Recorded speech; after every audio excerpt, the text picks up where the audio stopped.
My name is Richey. I'm a piano faculty here. My name is Jessica Pearlman. I'm Oboe faculty. Jessica's also the principal oboe player for Pacific Symphony, so she's a heck of a player. And I'm John Picard, captain of the Enterprise. For our video viewing audience. For our video viewing audience, I'm Rob Frear, director of You guys both change families. And our topic, as you know, is practicing, the importance of practicing. We're going to have a discussion about how to, your challenges with it, how to develop good practice habits, et cetera, et cetera. And I think pretty soon after each of us speak a little bit, we will get pretty quickly into questions and conversation and dialogue with you guys. And I love it that all brass players are here, not pianists, so I think there's a lot that I'm going to learn from different perspectives and good ones. So I think the format is that each of us have about 5 minutes, 10 minutes to just meander on the topic. And why don't we start with Rob and go this way? Oh, darn it. I was hoping everything would have been said before I got here. Well, practicing, of course, is the lifeblood of what we do. We cannot perform without proper practicing, and proper practicing requires deliberate practicing, which is not just playing through things and rehearsing the same mistakes over and over. So the important thing is the same as with dog training. We call it think, plan, do. All right? Think, plan, do means that you set an objective. And that objective is the think part. You plan how you're going to reach that objective, and then you practice. The reason think, plan, do works so well for dog training and for brass playing is because of the fact that we have a limited amount of hours in the day we can actually play. It's a very physical instrument. We cannot practice 8 hours a day like some string players and some pianists can do. And so we have to make our practice really productive in a shorter amount of time, which means we don't want to waste time going over things that we don't need to practice, and we don't want to waste time, we don't want to waste chops. You need to have an absolute objective for what you want to accomplish. So think, plan, do. Say your goal is to practice a certain piece of music. All right? The last thing on the planet you want to do is just start playing through that piece of music. Because there are sections of that music you can play in your sleep, and there are sections of that piece that you're going to play, that you're not going to be 100% on probably ever in your life. Your goal is to be 100%, and so therefore you need to identify the hard stuff and practice it deliberately. What is deliberate practice? Slow practice, thoughtful practice, productive practice. Don't ever tell me how many hours you practiced in a day. Tell me what you accomplished. If you can come out of a 10-minute practice session and accomplish something, you've done way better than somebody who said, I practiced 3 hours today, but didn't accomplish anything. Okay? The only thing you accomplish with 3 hours of practice and no plan is a sore lip the next day, in our case. Okay? So basically, if we can get the think, plan, do, and deliberate practice, which can mean slow practice thing down, that's the direction I would like to go with this, and I would like to hand it off to Jessica. I want to echo the importance of having a goal. And there are all different reasons why we practice. Some people say, I'm trying to practice to get better. Other people might be saying, I'm practicing for an audition, or I'm practicing to get better at my scales, or to get better at my technique. It's really important to go into each practice session knowing what that goal is and what specific tools you need for each of those things. As an oboe player, and I'm sure with brass it's the same, we're constantly learning how to build our stamina. You're not going to be able to build your stamina by practicing for 20 minutes a day.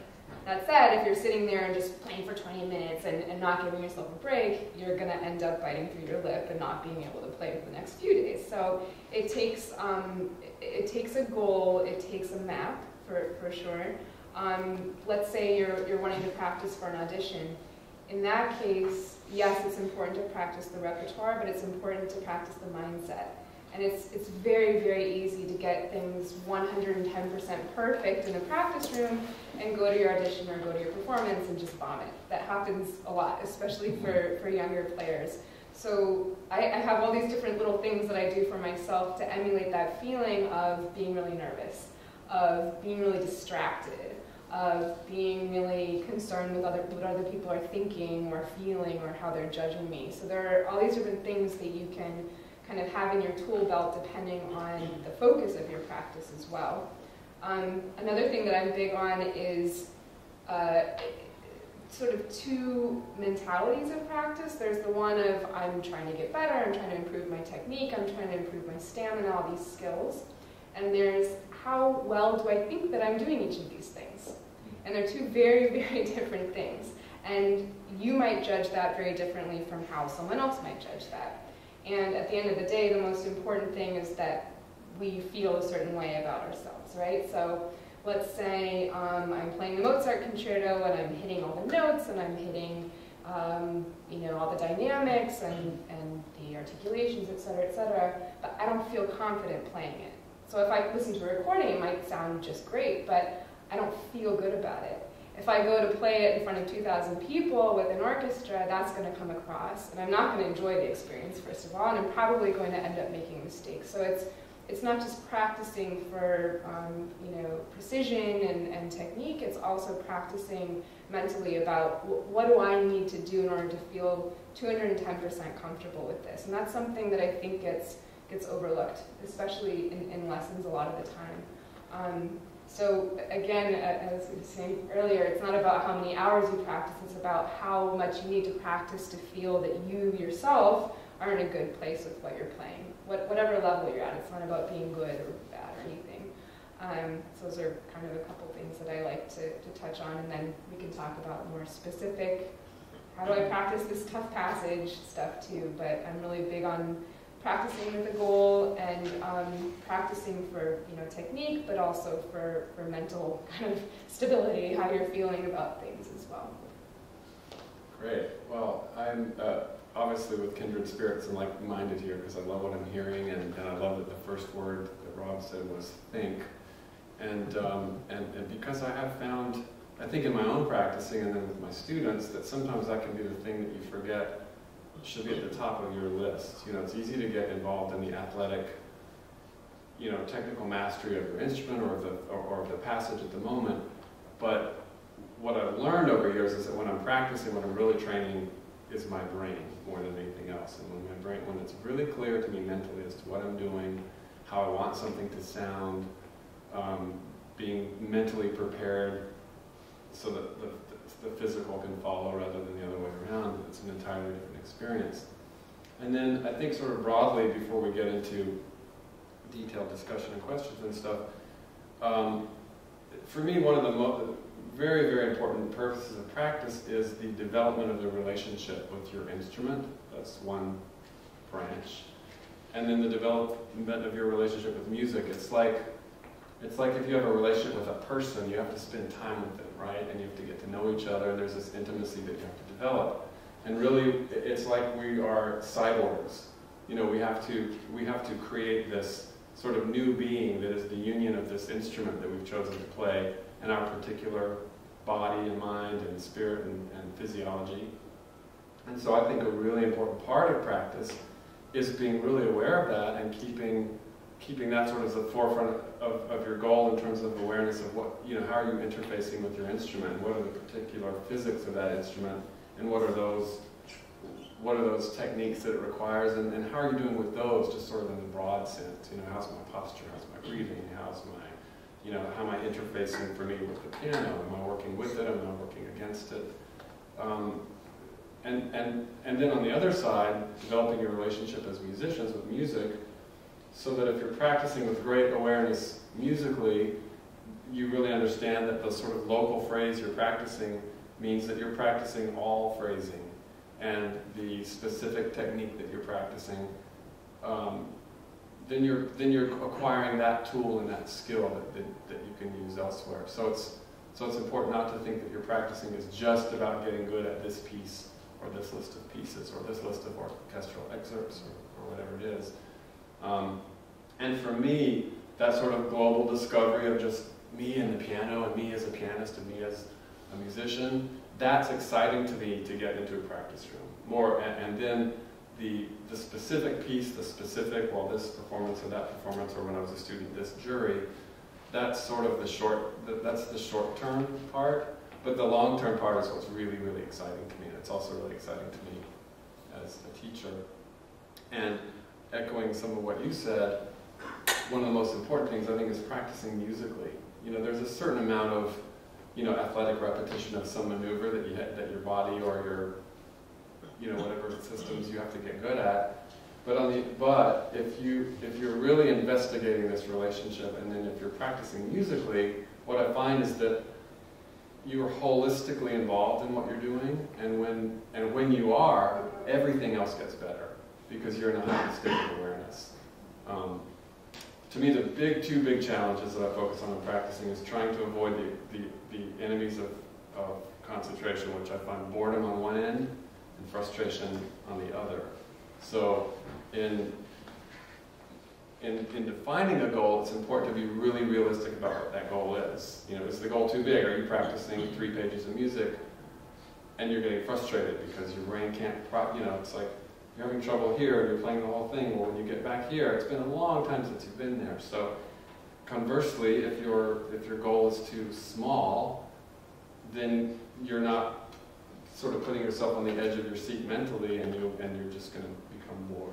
So finding that sweet spot where you're challenging yourself, but you have to stay engaged, to me, is one of the main things. And just knowing what you're doing. I ask myself that all the time. What am I doing? And how am I doing? You know, this thing I planned. Think, plan, do, is that what we said? Plan, do. Yeah. Yeah, like evaluating your plan moment to moment and remembering what it is. Sometimes when I do this sort of practicing in classes with my students, I'll say, okay, what are you going to practice? And they'll say, okay, well, I'm going to practice fixing this fingering in this arpeggio. And I'll say, where are you going to start? I'm going to start here, and where are you going to stop? I'm going to stop here. Sometimes within even the first pass, they just keep playing and keep playing. Like, even 5 or 10 notes in, they've completely forgotten what they were going to do, or what the goal was. I had a question for you, which was to say more about how you simulate nerves in practice. That's one thing that we find, like, how do we practice that? How do you practice being nervous? Sure. So it depends on you. You have to look within yourself and see, you know, what are my physical manifestations of nerves. And it's very difficult to know that unless you're in a nervous situation. So next time you're performing, you're playing in your, you know, studio class or in a, you know, wind ensemble concert or something like that, notice what things you're saying to yourself, what little, you know, self-talk. Notice how you're aware of what's around you. All of a sudden you feel like, oh, I have this weird thing in my shoe, and like I'm noticing how many exit signs are in the room. You notice how you get distracted.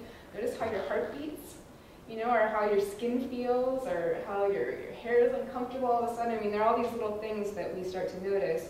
For me, my heart beats really fast. It beats really, really fast. So I think, what can I do to simulate that feeling? And I literally will go and run up and down a bunch of stairs and then go play. Because now your mind's racing, your body's racing, your mind's racing, and yet you have to sit there and form this perfect embouchure and think clearly about, you know, whether it's a fast passage or a slow passage. Both are very difficult in those situations. Your body's going, you know, and it's just a fight or flight response. It doesn't matter how you got there. It's there, you know, for instance. There are also other ways, like, for instance, if you're trying to practice for an audition, you have to simulate that experience by getting a bunch of your friends together, putting them in a theater like this, putting a screen up and playing for them, and telling one of them, hey, pretend to be the moderator, ask me questions, be mean to me, you know, like, put yourself in these situations, whether they're, you know, more thought out and kind of contrived, or just in the moment doing a bunch of jumping jacks that make you feel a certain way, either physically or mentally. The running up the stairs really works. A friend of mine told me that. It's very helpful. That's awesome. Yeah, it's fun. It's fun. So one thing that hasn't come up yet would be practicing and injury prevention. This pianists get injured all the time, I think, with carpal tunnel and stuff. I know some oboe players that have come up with some problems. And brass playing, you know, for brass players, focal dystonia is becoming a real issue. What is that? Focal dystonia? What is it? It's what Leon Fleischer had. Oh, really? Oh. Yeah. I put it in piano tunes.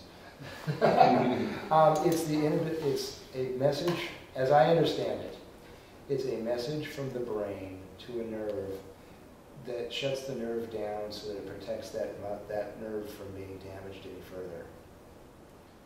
Brass players will get it where they just, they can chew, they have fine control of their mouth, they can talk, but when they go to form an embouchure, one side of their mouth simply doesn't follow. And it's literally a message, it's a message to the nerve. So don't worry about focal dystonia, okay, please. I didn't bring that up, but in my opinion, practicing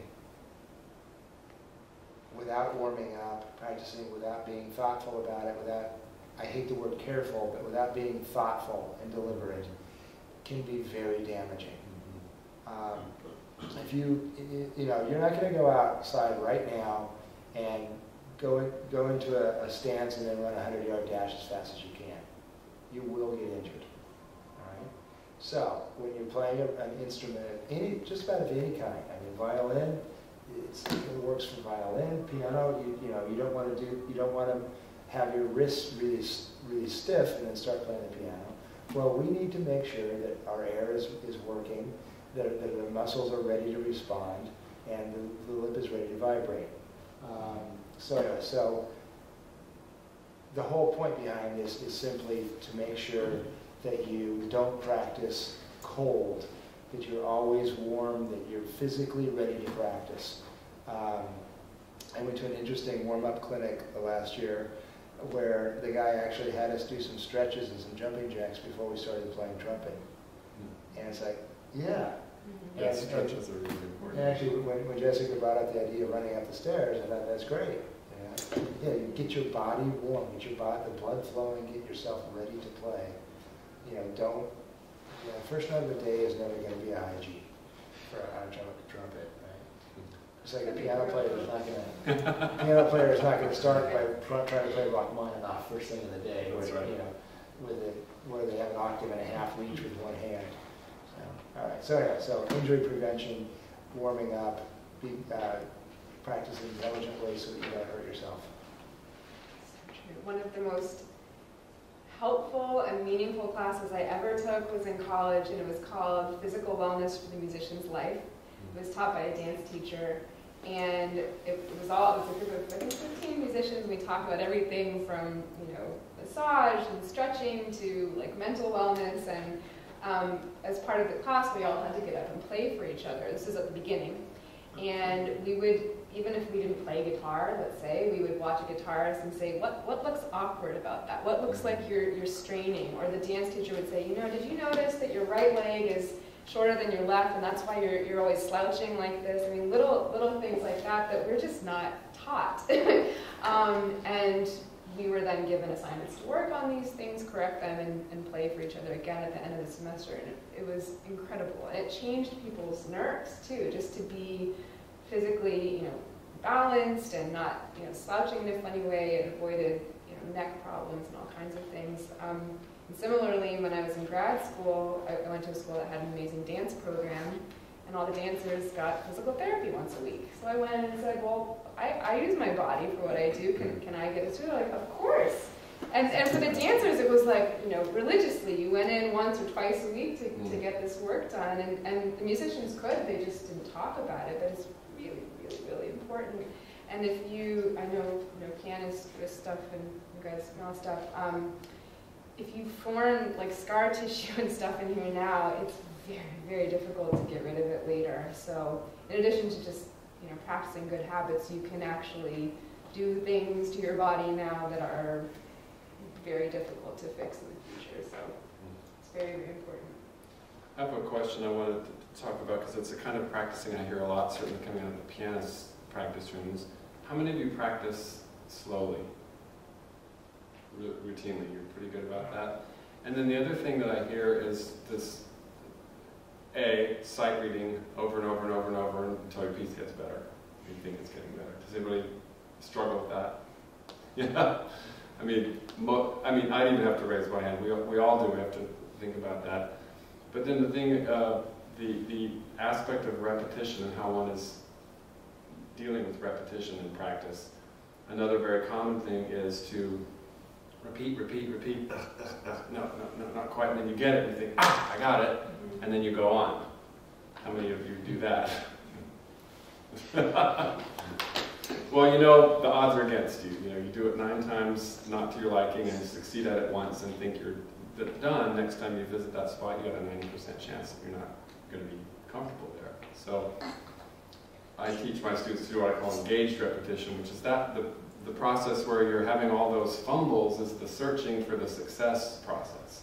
And it's when you find the success and what makes it work, that's when your repetitions begin.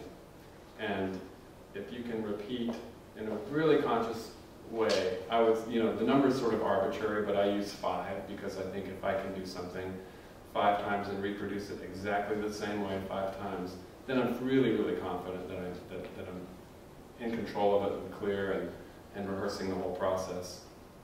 And the other temptation is that it gets better with each repetition. You start getting faster and faster, or you start changing it because you feel confident. And then I think we've all had that experience when you practice and things sound like they're getting worse instead of better. Yeah? That's something to be really careful about. And do we want to open the discussion to Can I follow up a little bit? Yeah, This is called practice techniques, so let me tell you about a technique about what Craig was just talking about. When there's a fast passage, or if I'm fumbling with it, I find a tempo, I can absolutely play it perfectly every time. Okay? That may be half speed, that may be 1/3 of the regular speed, it may be dead slow, but you find a tempo where you can actually play it, and you use a metronome. Okay? So then, you find a tempo where you can repeatedly play it correctly, you repeatedly play it correctly.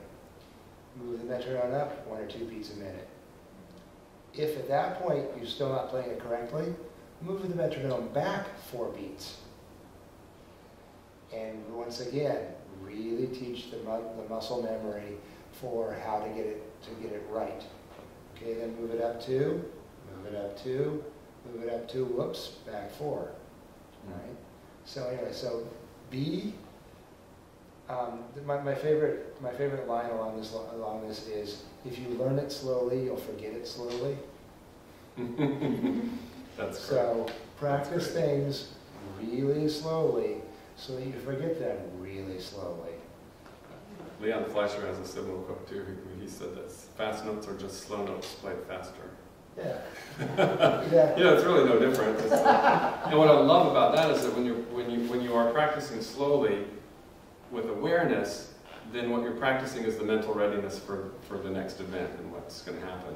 If you're leaving that part out of it, then when you try to increase your speed, it's naturally going to fall apart. But if you're really training your brain to be, I tell my students, just don't, and I try myself at performance, don't play anything that you don't feel ready to play in the next moment. And it may be that you give yourself an extra millisecond to get it. But it'll feel like a huge amount of time. It will probably be imperceptible to somebody listening. But to speed that whole process is really not a problem. I've never had a problem once I've done what he's talking about, later just taking the tempo knob and kind of turning it up. Because the mental process of what's happening in between every note, and I'm talking on all levels. Musically, what my goal is, the phrasing, artistically, the character, the music, the technical requirements of that particular moment, or the tone that I want.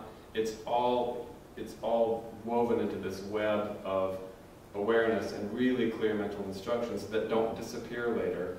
They're just happening at a speed that's so fast. Like a computer, you don't know it's back there computing, but it is.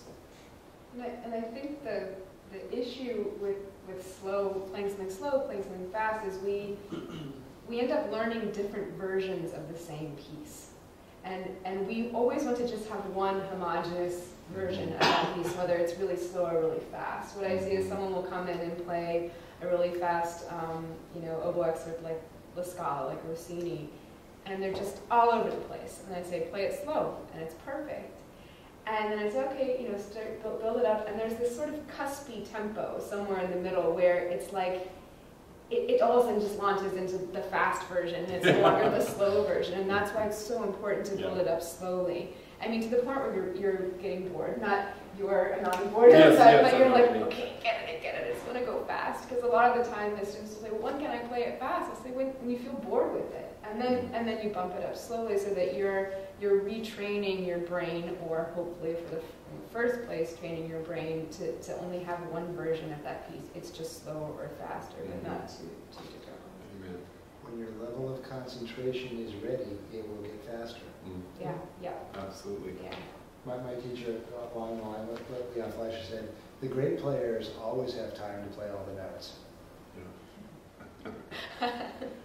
Well, and it's that, you've heard of being in the zone. Are you familiar with that concept? Athletes talk about it, and a guy at bat in baseball, when he's in the zone, will say that even though the ball's coming at 90 miles an hour, he can see the stitches on the ball, and it's as if time slows down.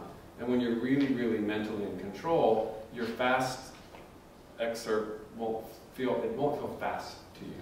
And fast is something that feels like you're about to drive off the road with a car, because we associate fast with being out of control. And in fact, Dorothy DeLay, who was a violin teacher at Juilliard, told a great story where she had a student come in and said, I want to play the last movement of the Mendelssohn Violin Concerto faster than Yehudi Menuhin. And she rolled her eyes because she thought that was a ridiculous goal. She said, okay, take out your violin. So play me the tempo that you can play it. And it was obviously slower than the violinist wanted it. She set the metronome. And gradually they did that, stepping up the metronome. And he kept managing to just little by little stay in control, and she would stop him and say, is that fast enough? No, it's not fast enough.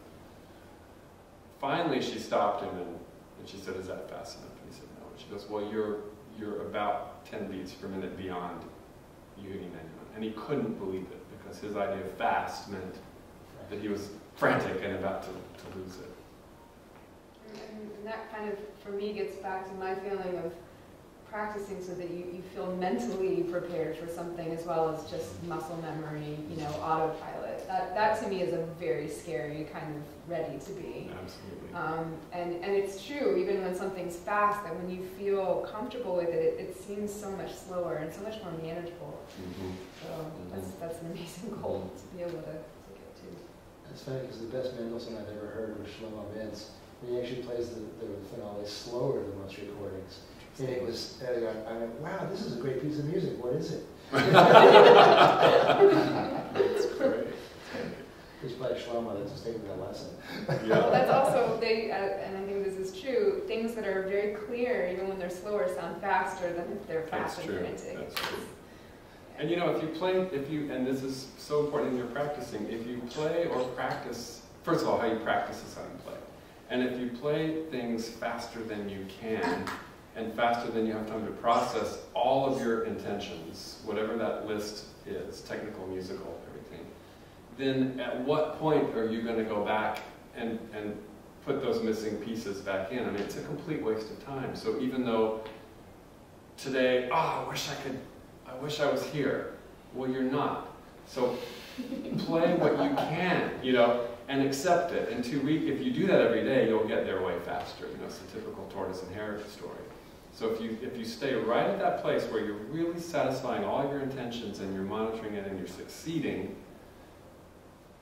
the finished product will be the inevitable result, and the tempo you want will be the inevitable result. But if you're leaving, if you're spilling things as you go, you're just going to have to turn around and come back and pick all that crap up at some point. Do it now instead of later. Questions, comments, wisdom?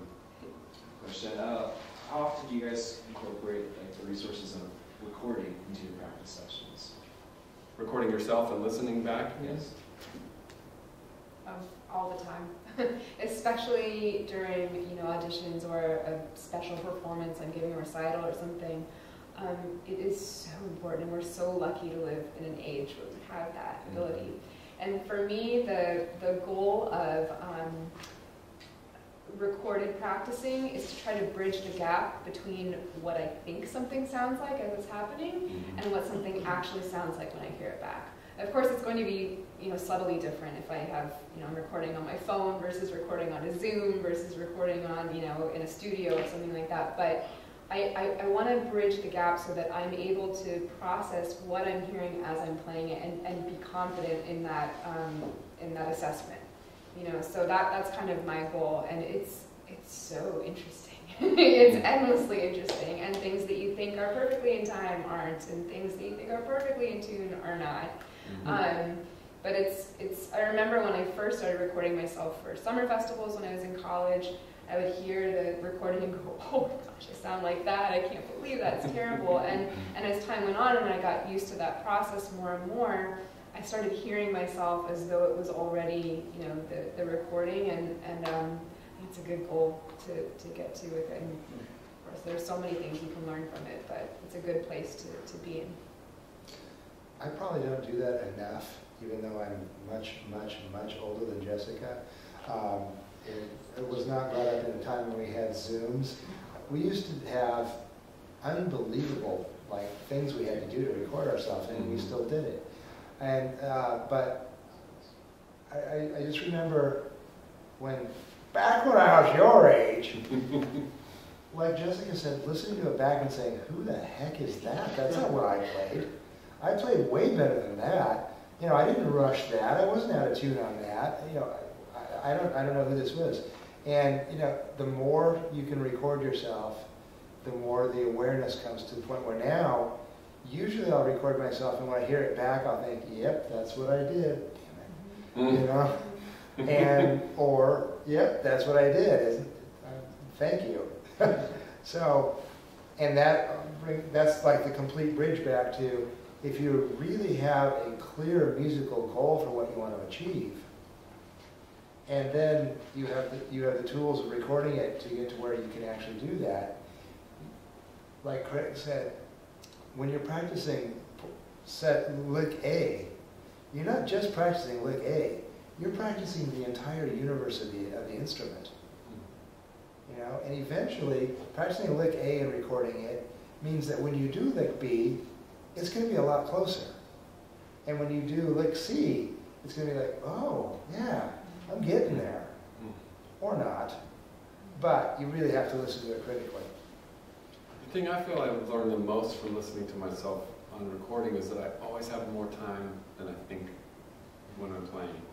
For some reason, I never trust that I can take the time that I need to be truly comfortable and truly controlled. And I'm not sure where that comes from, but it's like somebody sitting on your voice whispering to you, "Play now!" With no respect for what your body needs. And I feel like if everything I'm doing doesn't feel easy, it might be mentally challenging, but if it doesn't feel easy to me physically, then I know I haven't cracked that passage or that piece yet. And that's what I learned from watching it. It's like, wow, okay, I have more time to be more comfortable and to breathe more and to whatever it is. The other thing I notice is sometimes when I know that I'm recording it, suddenly I start behaving a little bit better. And that's interesting to observe. Like, wow, why am I doing this now that I'm going to be, putting it onto a media? So that's great. And when I was a student at Juilliard, my teacher Martin Cannon had us record our practice, and that was at the advent of the Sony Walkman. It just arrived, so I'm dating myself. But his motto was like, the tape doesn't lie. Just record yourself. It doesn't lie. It'll tell you the truth. Well, and also, you guys are in school now and you have teachers, but I always try to tell my students too, you're also simultaneously trying to learn how to be your own best teacher, because once you're out in the world, we can all go and take lessons still, and we do, but you have to learn how to hear these things for yourself, and then the next step is learn how to correct them. But just being aware is that first step to changing something that might be a problem or that might not be your vision of what you want to come across. And I'm very lucky to have that as a tool to help us be our own best teachers. Back to something Craig said about silence. Silence is not your enemy. Silence is a part of music. And especially if you're playing an unaccompanied piece, you really have to be patient and realize that the silence is not boring the audience. Usually it's giving the audience the time to assimilate what you've done. Mm-hmm. But it's funny listening to young brass players practice unaccompanied pieces, all this rush from like the end of the fermata into the next phrase. It's like, no, finish the note. Give the audience time to think about it. And if you listen to it back on a recording, you'll realize 90% of the time that, oh my God, I really rushed into that. As opposed to, oh, it seemed like a lifetime. Another important aspect of recording is getting used to not hearing yourself playing. Yeah. You had a question. Oh, I have two questions actually. So I've heard some people talk about the idea of instead of some people just have a mental block of practicing slow. So instead they have the idea of keeping it at the tempo but just slowly adding more notes. And I just kind of want to know what your opinion would be on that. Have you heard that before? Or like if it's a fast passage or something, like 16 notes, they'll just add the first 16th note anytime. And then they'll just keep adding it. And then they'll add the first and second. And then they'll add, once that's more comfortable, then keep going. A better way of doing that, if you want to approach it that way, is to practice backwards. Mm-hmm. So the last note, add the note before it, then add the note before that one. Because what you're doing is you're practicing playing perfectly to the end of the phrase, which is much more important than playing the beginning of the phrase and then trying to get to the end. Mm-hmm. No, you're at the end. You're playing the end. You're playing the end beautifully. So if you're going to do it that way, and that is one way you do need to practice. Only practicing slowly is sometimes counterproductive. You eventually need to practice it at tempo. Mm-hmm. And I wonder if the whiteboard is available. I actually do have, look, I'm sure you all have a copy of Effortless Mastery by Kenny Werner. Look in there at his triangle of success or diamond of success or whatever it is, and use that in your thought process. Effortlessness, you'll always play effortlessly. Okay? You'll always try and play perfectly. You'll always try and play it at speed. You'll always try and play the entire thing. Well, you can really, when you're practicing, if you can keep that into groups of 3, where you're practicing perfectly at speed, but not bothering to do the whole thing. Or if you're practicing the whole thing at speed, but not bothering to do it perfectly. Those are some tools that will eventually make you more comfortable playing everything at speed. So look in your copy of Effortless Mastery. I won't draw it on the board right now. Yeah, I'm the same way. I always practice from the end backwards. We tend to practice the beginning, we mess up, we start from the beginning, we mess up, and then you're just learning how to mess up. So definitely, if you're using that technique, I would start at the end. Another thing that we do is when players, and I don't know, what's your instrument? Saxophone, flute, and clarinet. Oh, all right. So I don't know if this is applicable to brass instruments or not. I would imagine it would be piano, but well, one thing we do, if you are going to start that way, kind of at tempo from the beginning, is you play a note, and then instead of actually breathing through the horn and playing the next note, you finger that note, but you don't actually play it, and you stop. So you're learning how to make that next step without something actually coming out. It sounds a little strange, but I urge you to try it. I don't know if you could. I guess you could sort of do that on the trumpet. I'm not sure if it would be helpful or not, but explain it again. So if I'm playing ba-da-da-da-dum, that's what I want to learn how to play. I play ba-da-da-dum, and then I don't actually play the last note, but I finger that final note in that sequence. Alex Klein taught us how to do that. And then are you consciously thinking about how you would approach that note when you do that? Yes, it gives you space to think about it. And then you build off of each note. Another thing that I do with my students also is, let's say you have a tricky passage, you do that, you think about the note first, and then you play it. So you can either, if you're playing, like let's say you have a very long technical passage and you're building notes in that technical passage, you play up until a certain point, finger the next part, don't play it, go back, you know, now you're playing that note, you're just fingering the next note but not actually playing it, and so on. I really think it's helpful also in scales, for instance, when you're learning a new note in the upper register, to pause, think about it, play it. It's kind of your game plan too. I don't know if that helps if you're thinking about kind of starting from the beginning, going forward. That's something else they do. But just adding the notes on, and if it's fast, that would scare me. Yeah. Mm-hmm. That would scare me. Yeah. Oh, sorry. Oh, it's going to riff on what they're saying too, is that I'm a big proponent of backwards practice as well. And a lot of it's for mental stamina, because we're all really good at getting, and are you talking specifically about like a really tricky spot or passage? Yeah. And so case in point, we get really good at launching into something like that, and then it fizzles somewhere, you know, midway through. So practicing it in reverse means that the end of the passage got the most repetitions, so that you're exponentially getting better as you travel through that passage in time than worse, and it feels great in performance. So that's a great way to practice. And I agree that you have to practice things to tempo, sometimes if only to understand what is going to be required to play a tempo. Practicing a passage where you have to fly across the keyboard slowly with the wrong technique will never get a fast passage. So when you play it, certainly after years of study, you know the technique, and you look at a passage and it's like an old friend, because it's similar to hundreds of passages you play. Okay, I know the position I need, and I know blah blah blah, and this key. But you need to sort of test that so that you find out from your body, oh yeah, okay, well, this finger touch is not going to work. Snowballing the entire practicing backwards thing. If I'm actually preparing a concerto, I usually start practicing the third movement, then the second, then the first. Because how many concertos or sonatas do you know the first movement really well and you've never looked at the second or third movement? You know, the old joke about the people who know like the first line of every concerto ever written. Well, okay. Yeah.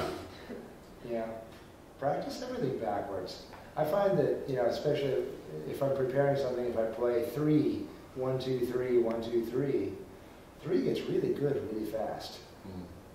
And 1 and 2, I mean, you usually know them anyway, because that's what turned you on the piece. You heard a recording, you liked the first movement, so you started working on the piece. So start working on the movement you don't know. Yeah, yeah. And similarly, I think when you're looking at a piece of music, you can go in, and this is part of really organizing your time. Like Rob said in the beginning, there are things that you don't particularly need to practice or as much as something else, and you can strategically go in and start with the sections that appear that they're going to need the most time. And what you said about the preparation and not playing is actually very applicable to piano playing, and there aren't pianists here, but I'm going to tell you why I do it, because something about it might resonate. And you know, in piano we've got a lot of real estate to cover, and there's lots of physical maneuvering to get, you know, across the instrument, and then there's lots of jumps and skips. And what I do a lot is practice. The hard part isn't playing the notes once you're in the new position. The hard part's getting to the new position. So in practicing in this case on the piano, we shift to a new position. Practicing the skip without playing is really, really, really beneficial, because you're practicing the thing that you need to practice, which is the physical preparedness for what happens next. And that being sort of my mantra with everything about my practicing, that works great. Excuse me, great for pianists. So yes, it does apply to brass instruments, especially when you put it in the idea of the shift. You know, it's like da-da-dee-da-da-da-dee, right? Stop, think about it, make sure you're getting there, then start putting those closer together. Yeah. I find, you know, in my own practicing and in telling my students that the slight that pause of preparation, which maybe eventually ends up milliseconds, maybe when you first do it, you need a couple seconds to really get that note. That time it takes to get there will, I promise you, magically evaporates over the course of repetition, and you're living with that spot. But shooting for it when you're not prepared and then missing it, that does not magically evaporate. It continues to be a problem, and when it gets to be less of a problem, it still always has the anxiety of this gremlin waiting for you under, you know it's there and it might get you, so you have that anxiety as that point always approaches. Whereas this approach also builds in a rock-solid performance method, because your moment-to-moment concentration is to just not play anything that you're not ready for. And you will. You'll be ready for it. You'll nail all this stuff that you used to be worried about. You had several questions? Yeah, okay, and then just my question is just what do all of you qualify as a good personal warm-up, and just something that you think that everyone should have in their warm-up, whether it's mental, physical, or any type of warm-up to get right into practice? Why don't we start with the non-jazz players, since the brass player just answered that question. Okay. For me, it comes in the department of what I've said at the very beginning about that practice time is about me interfacing with the instrument and building my relationship with that instrument. So for me, a good warm-up is, first I do stretches for injury prevention.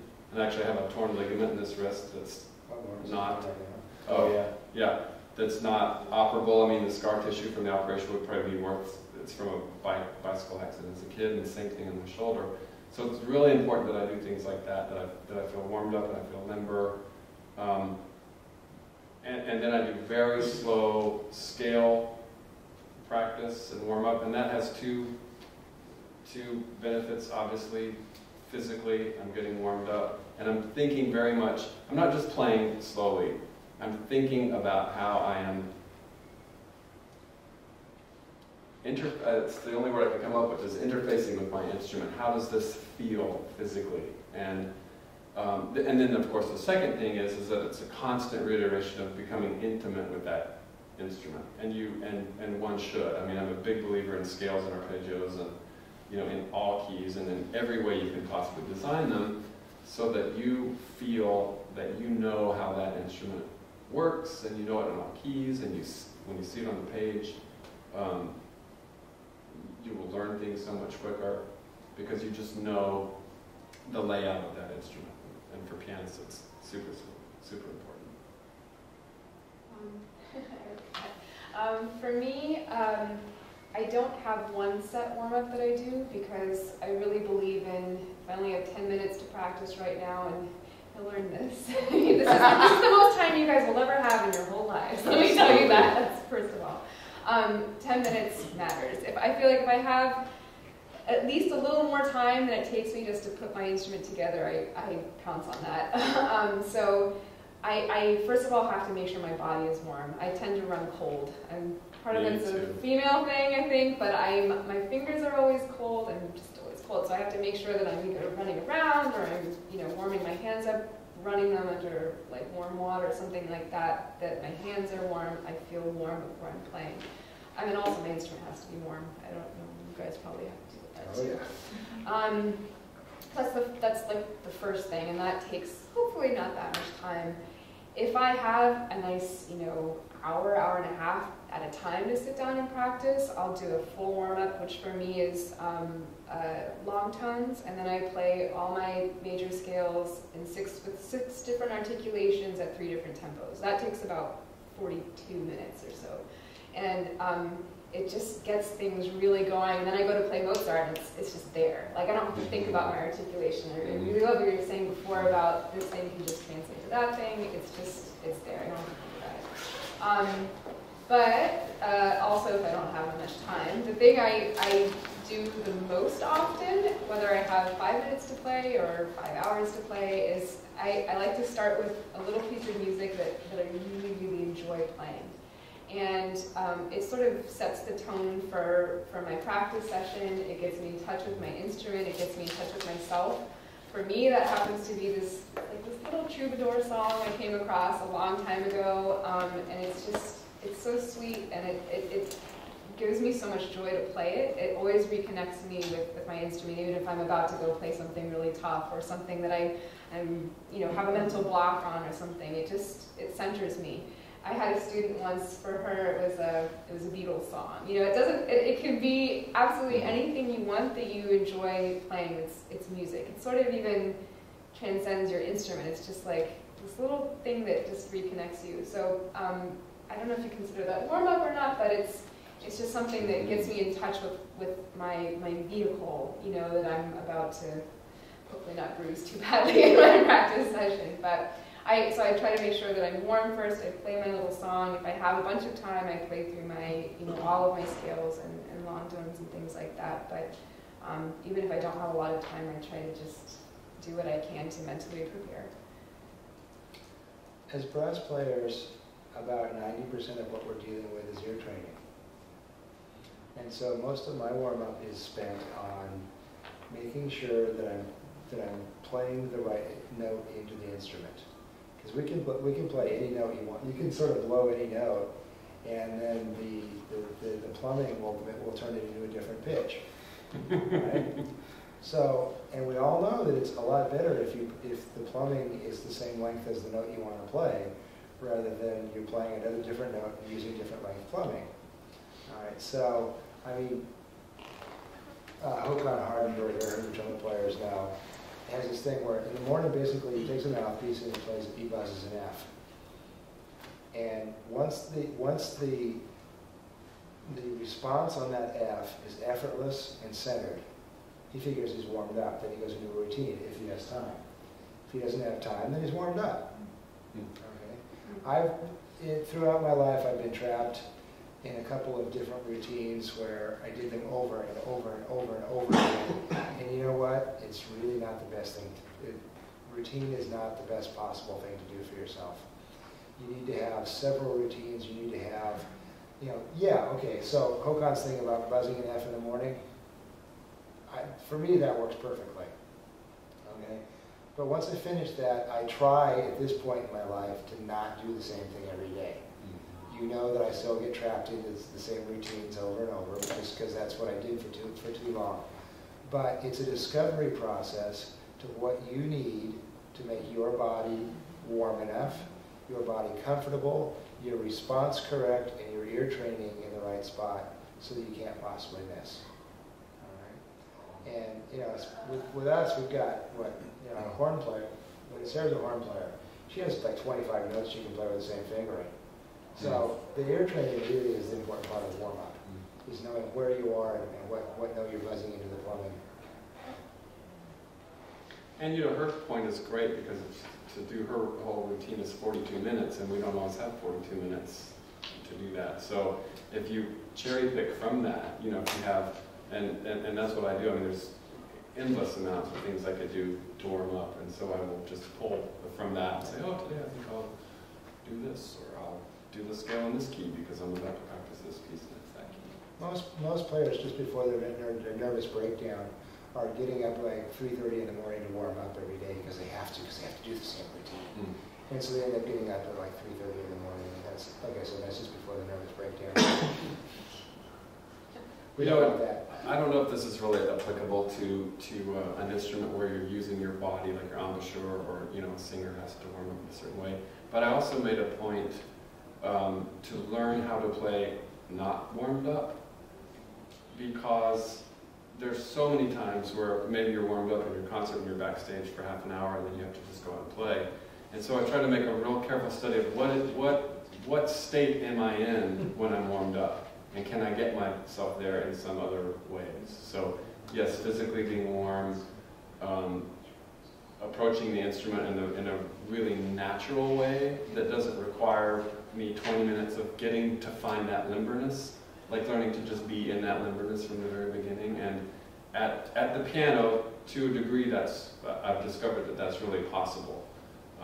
That there's much I've learned about where I end up when I'm warmed up that I can extrapolate and sort of back engineer from and get myself there very quickly if I need to. And very often you don't have a lot of time to warm up if you're just showing up somewhere to play a concert.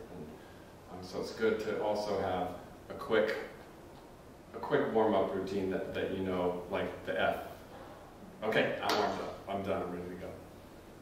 My favorite, I'll tell a story now.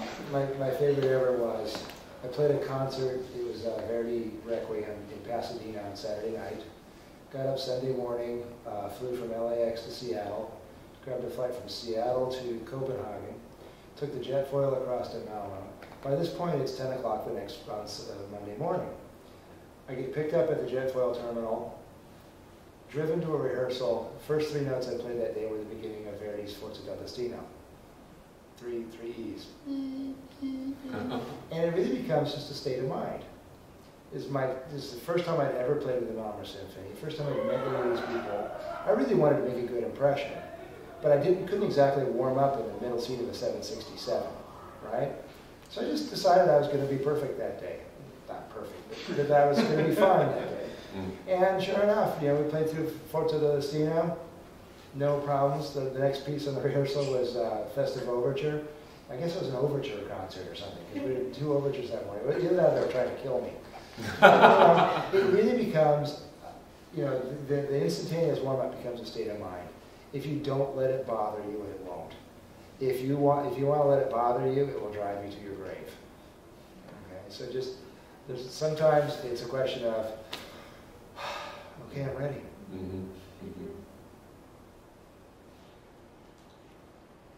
More questions? More questions.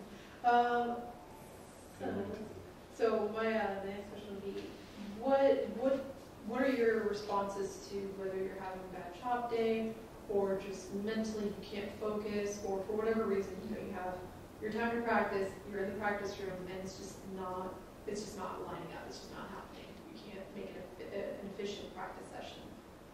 So what are your responses to that? Like, how do you overcome that, or how do you manage that? Meditation.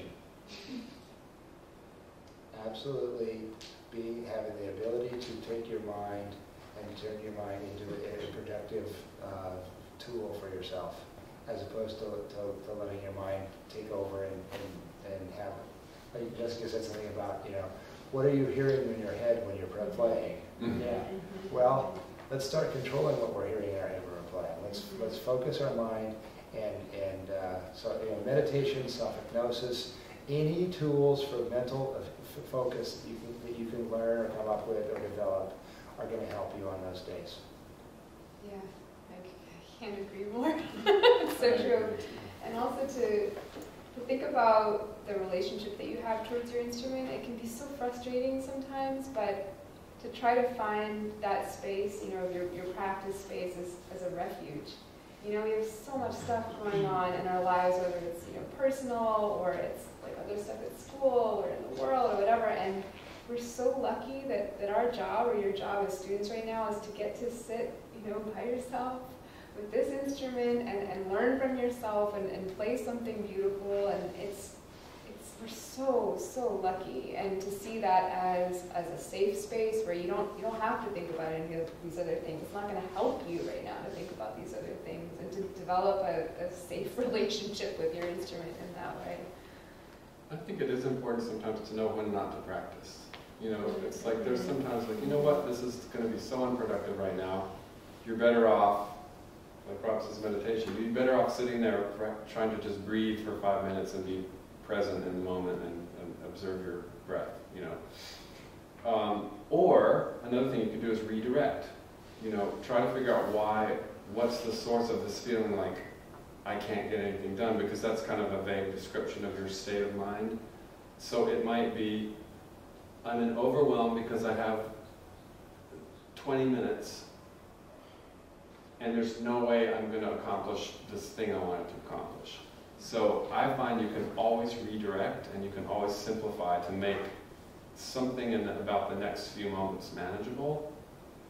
And if you do that and then you try it and you succeed at it, that will snowball. That kind of gets you back and it's like, oh, okay, that's manageable. Do something that you know is reasonable for that moment, or that you've experienced. After a time, you may learn, even if it's in a certain piece.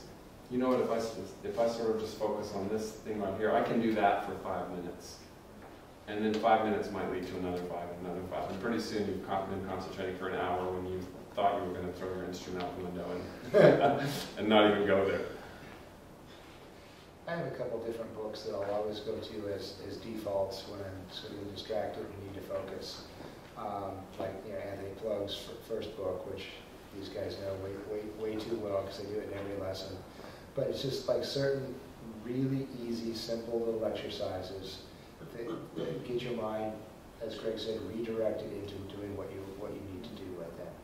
And on days when you can't even do those, then it's time to put it in the case and go do something else. I like to go sit in the corner and let my dog lick my face in that case. What is the book?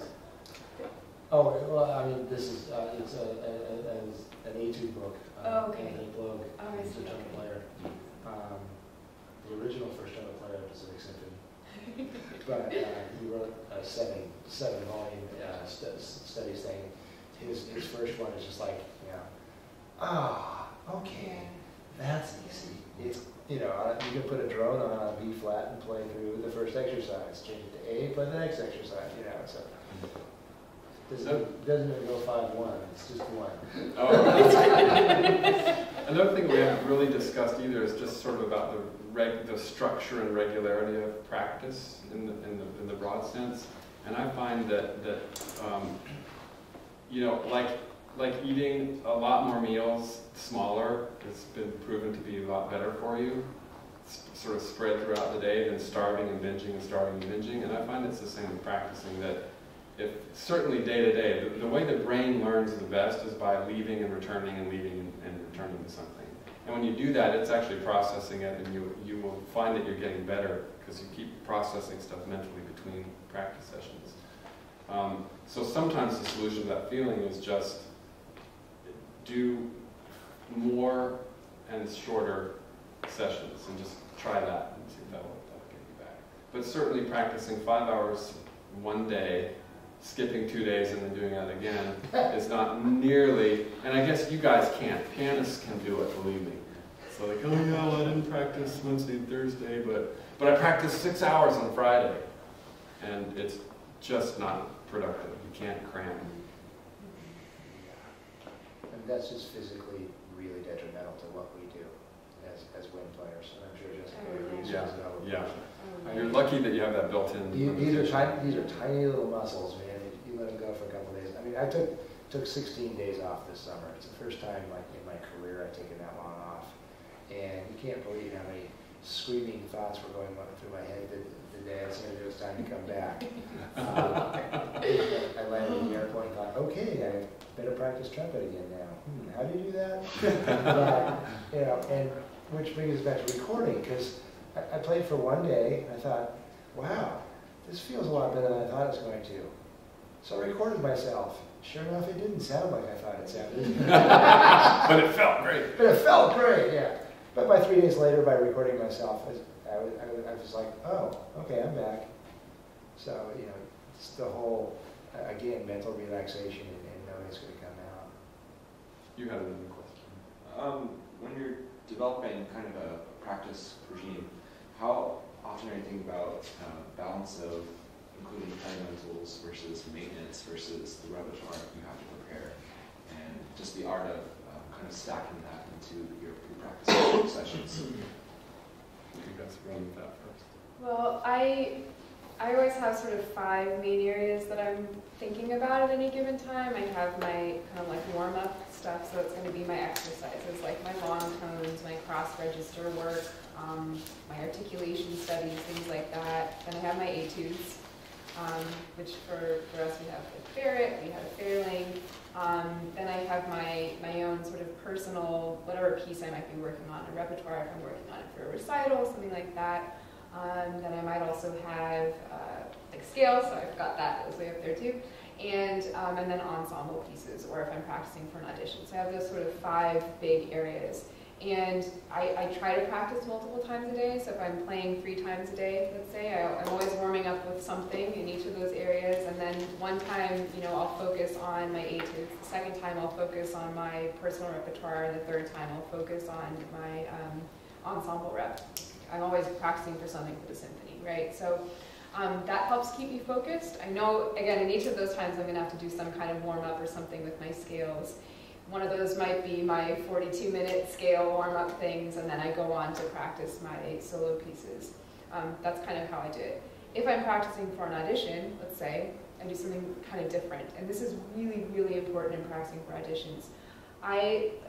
Let's say I'm a month out from the audition. I have all the excerpts that I need to play. I have all the solo rep. They've given it to me. I'm feeling pretty good about most of it. I make sure that one of my practice sessions during that day is a run-through, and I do not stop to correct myself. That's very, very, very important. If we have 20 pieces, 20 different audition excerpts for a given audition, and we stop and correct everything, we're never going to get through it all. It's the same problem as kind of making sure you're working backwards too. It's like you're always starting in the same place and you're never quite getting, or then you form this mental block, and then you get to the audition and you're like, oh, I didn't practice that one thing enough. So make sure, like if you're playing a concerto or something, that you're giving yourself a chance every day to play the whole thing through and to not stop. And then your second practice session that day is going back and correcting all the mistakes and actually working on stuff. But that's important when you're practicing towards a big specific goal as well. For us, one of the things that we found, actually Jeff Lang, who's in the Philadelphia Orchestra, and I were talking about this, but it's a physical challenge to make it through an entire audition list on a brass instrument. And Oboe definitely the same thing, because they have the same top issues we have. I mean, Schubert's Ninth Symphony is death for an oboe player, like the Brandenburg is for us, right? So the physical act of playing through the entire list is an important thing to do. Because I've played auditions where I played the entire list. It's like a 45-minute final audition, and in the end they say, oh, that's great, now play the Brandenburg. And you go, what? But you just do it. Okay, so anyway, that's a really important step, and don't forget about it. And it's possible. It might not be great, but it's possible. I find, to your question about how you sort of balance different elements, I think that, for pianists the challenges are different, but I find that just mentally I need different kinds of practice. So, for example, part of my practice I will devote to, it's the first time I've ever looked at this passage. Part of my practice will be really working the finer points. Part of it's practicing something that's thoroughly memorized and integrated, and I'm doing, maybe sort of slow motion performance through practice of it. So that the way I'm being engaged mentally is different, rather than having 3 hours where I do just one of those different techniques. So it's like, you have different plates to spin. So, for you it's maybe sort of charting out in your week or in a day in your practice session. Okay, today, or Monday, Wednesday, Friday, I'm going to really focus on fundamentals for the first 20 minutes of my practice. And then there's a plan that will make anything that you feel like you want to cover manageable and reasonable, and it'll all sort of get visited. And I think the plan is great, because then when you're winging it, something is always forgotten, and there's that sort of anxiety of that thing that you feel like you didn't do or didn't get to or are supposed to be doing. And then you'll tend to just like binge on that thing, and it's not as productive. So kind of dancing a little bit of everything. Which brings us full circle to think, plan, do. Think, plan, do. It works for the week's practice session. Yep. It works for the day's practice session. Yep. It works for that single practice session within the day. Think, plan, do. Yeah. Which might... I was going to ask one more question. Yes, please do. Going back to what you were saying in regards to kind of the endurance aspect of getting through audition rep, how do you practice really endurance, but more so the idea of being more efficient as a performer? Efficient as a practicer or efficient as a performer? What do you mean exactly? As a performer. Because I feel that endurance is something that can be often not practiced very effectively. I actually think, and this is true like with any kind of exercise, anytime you're working the muscles in your body, it's important to take breaks. And when we sit down to practice, we tend to play until we get tired. And sometimes it's about taking a little break even before that moment. And one kind of fun thing that I do, I used to do this more, but I tell my students to do too, if you're trying to work specifically on endurance, and I forget your instrument is trumpet also. This might work for you guys too, is put on Beethoven's Ninth and play along, you know, because that has built-in rests. And it's still interesting. You're not just sitting there doing nothing, staring at the wall. You know, you're listening to it, you're playing along, you're getting that, you're flexing your muscles in that way. I find that the more I'm playing in an ensemble, the better my chops are, right? And I think it's because we're forced to take these breaks sooner than we normally would if we're practicing. So it's kind of a fun way to do it. But I think it's actually about the time that you're not playing too in between, and how those intervals are working, just like you would if you were, I don't know, trying to make your arms bigger or something like that. You're not just going to sit there and go, you know, for 3 hours at a time. It wouldn't work that way. And I have a question back, I guess. How many hours do you practice a day? What's your limit? I have to go back to Rob. I don't quantify my practice times, but Right. Depending on how many ensembles I performed in. So like for today, I had 3 probably 2-hour rehearsals today. Right. And additionally, on top of that, 2 hours of Right. things at the practice room. Right. So And how did you hold up? I've been making a few days more. So the endurance that you're looking for, is it something that you feel that you lack? I think it's something that could always be strengthened. And it would serve you in a given passage, or getting through a certain concert, or how do you feel that's serving you?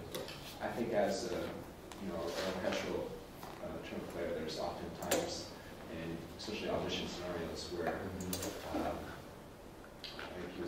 was saying, as far as getting through an orchestral audition rep list and just being that efficient as a performer, so that you're able to not have any maybe mental blocks, Right. rather than physical blocks Right. of getting through that list. Yeah. So I think it's combining a lot of what we've been talking about tonight, is that like the extreme awareness of where you are mentally when you're practicing those excerpts, for example, and what Jessica said about you start and you don't stop, because that might be the endurance part in that situation that you're not experiencing, because maybe you'll be in that situation, or if we play a concert where we're on stage for 2 hours, but yet you're saying you're just at your instrument for maybe 2, 3, 4 hours and holding up just fine. So it's not really physically holding up, it's about mentally holding up when the pressure's on. And when I asked Jessica at the beginning about how do you simulate nerves, one thing I do with my students is, in preparation for recital, is starting several weeks before, even maybe on the night and at 8 p.m., if the recital's on Friday, okay, the Friday before, and the Friday before, and the Friday before, you set the alarm on your phone, it goes off at 8, you sit down and you play your entire recital. Then you don't stop and you fix, you do not devolve into practicing. And that's practicing, but what we're practicing is endurance and stamina and mental thinking ahead, and also evaluating where you are.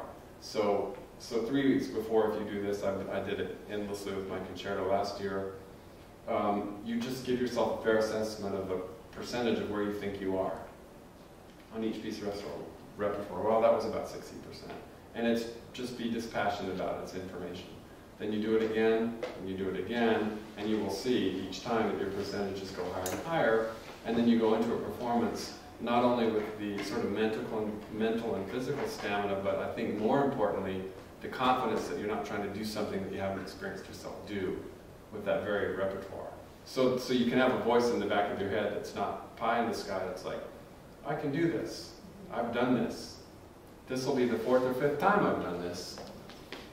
So you're not saving that first time for the moment where it really counts. I have two things to say on the subject. One is I did a master's recital of 1 hour and 25 minutes of music on it. Not an hour and 25 recital, 1 hour and 25 of music. And for a month before that, I practiced it at 60% speed. Which meant that physically I was killing myself. When I started off, I could barely make it through the first half. 2 weeks before the recital, I could play the entire recital at 60%. Now, I've heard lots of people talk about playing the recital twice through in one night to make sure they're strong enough. And I've heard them fail. And I tell you, practicing at 60% speed, because I figure Hokon practices at 50, I'm not as good as Hokon, I'll do 60. Anyway, I did that, and sure enough, 1 hour and 25 minutes of music. We finished the encore. Hey, want to hear anything else? I wasn't exactly fresh, but I could have gone on for another hour, easily. All right. Phil Liggett is the guy who calls the Tour de France broadcasts. Talks about, and excuse the expression, man muscle versus boy muscle. He says that you get a certain quality to the muscles as you age, where they just become a lot stronger, right? You're still awfully young using these tiny little muscles, all right? So you need to like start developing them a little bit stronger. That slow practicing and not stopping, like Jessica was talking about, can be good. But also remember, if you're practicing 60% tempo, you're counting the rest at 60% tempo, so you're getting more rest in between. Which brings me to the second half of this, which is another athletic training thing called cardiac variability. Okay? They have found that the most important thing about fitness and stamina is what they call cardiac variability. In a 1 hour workout, if you do, say, 10% of that workout at your maximum heart rate, and then, 80% of that workout at an aerobic zone workout, and then some of it beneath, and then practice going from, when I'm out on my bike, I'll try and get my pulse down to 100, and then I'll try and get it up to 170. Okay, and once it gets to 170, then you go back down and cruise for a while at 130. Okay, then try and get it back down to 100, then take it to 170. And it's astounding the workouts you can get. And the same thing for us. We need to cruise along, and then we need to turn on the hammer and take and get our, in this case it's not really the pulse rate, but it really sort of is, isn't it? Right? Cardiac variability, so use chop variability also. I love the percentage speed thing because I'm a big proponent of creating a slow motion performance that is invested with everything that the real thing has, and this gets back to our fast notes or just slow notes played faster. And I would imagine for a wind player that would be a huge challenge just for breath. Yeah. And obviously if you're playing slower, then you're at the end, it takes you that much longer to get through it. So it develops iron chops. Yeah. And I also think that, and this gets into sort of practicing for solid memory and stuff in performance, which is that I find that the more details, the bigger the list of intentions and details as I'm playing, it improves my memory, rather than if I have less to think about or remember, because I find that all those moment-to-moment intentions, how I'm going to phrase it like this, the tone I'm listening for, everything, all the detail, that becomes a sort of web that really supports you. And they're like little road signs that as you're doing your 50 or 60% playthrough, all of that stuff is alive, and so you're rehearsing the mental process of where you're going to be mentally, not just physically, and musically and spiritually and emotionally, all of that stuff. Now maybe for an orchestral excerpt, you're not as concerned about the spiritual and the emotional, or are you? Oh yeah. Oh, good. Okay. Yeah. Great. Because I have plenty of friends who practice their excerpts and not in that place at all. I think it can only help. Absolutely. That's Did they what I win? think. Well, yeah, some of them, yeah, unfortunately. That's exactly, they won the jobs, that's exactly what they were looking for. But Any other questions before we call it a night? You had your hand up. Oh, no, that was pretty much, it got answered. They got answered. Yes, all right. Like, some of the problems I have here when practicing is like, even if you go inside the practice room, some people just play obnoxiously loud outside. And like, how do you, even inside the practice room, how do you kind of focus?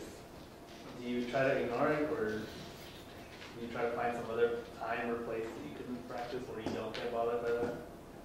Well, I'm married to a trumpet player, so I'm really used to being annoyed while I'm practicing. you just sort of have to concentrate on what you're doing and try and block it out.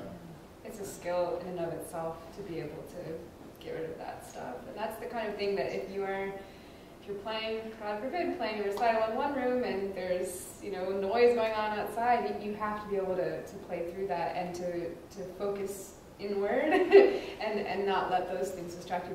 But use it as a tool. This is also something to learn. It's not ideal.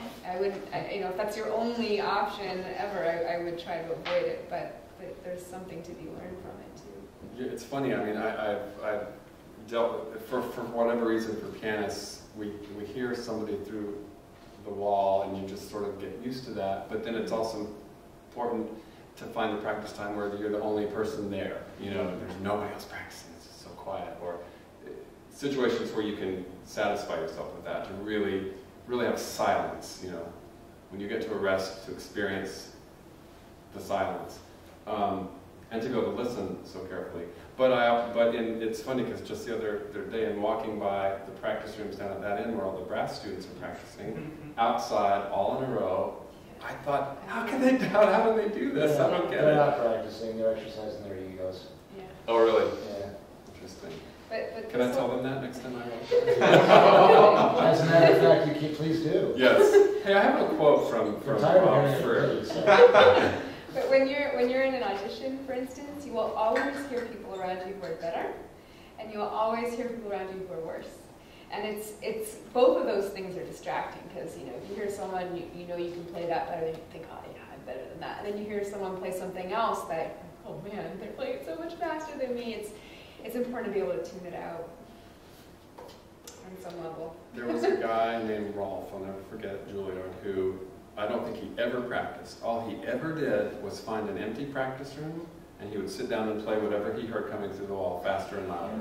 It was so obnoxious. Oh man. And you just had to learn to tune it out. It's like, really, that's how you want to waste your time? Just, you know, and it's probably like the person who could play the first 2 bars of every concerto. You know, can you play? It's easy to play the first 2 measures, and so. Do you have the opportunity to have some quiet practice? That's why I come here at 6, because it's like the only time where no one's here. Oh yeah. When we lived in Israel, we would go down to the hall on Friday night at 8 o'clock after Shabbat started, and we'd have the entire hall to ourselves to practice. And we'd stay from like 8 to 11 and get 3 hours of really quality, quiet practicing in. Yeah. And it was such a relief. Incidentally, getting the opportunity to practice in the concert hall is fantastic, and I wish students could have it more here. I had that same, you know, when I was a student at Conservatory, I was a very small conservatory before I went to Juilliard, and you know, like this room would just be sitting here available, so you could just go in and practice, or in the big concert hall. Pianists were allowed to sign up for practice time and go in there, and it's a great opportunity to get a sense of how you fill a room and fill a space. And by the way, we are going to be slots for DRH available starting soon, because of the seminar they had this last week. Dr. Bremer heard something about that. She called me this morning and said, should I do that? And I said, yeah, you should do that. So there will be, like, even if it's 15 or 20 minute slots available to practice on the stage at DRH. So they had a short life. They ran out of money. But for a time, it was amazing. Yeah. Okay, are we done? Any other final questions, thoughts? Thanks for coming. You guys were awesome. Thanks, you guys.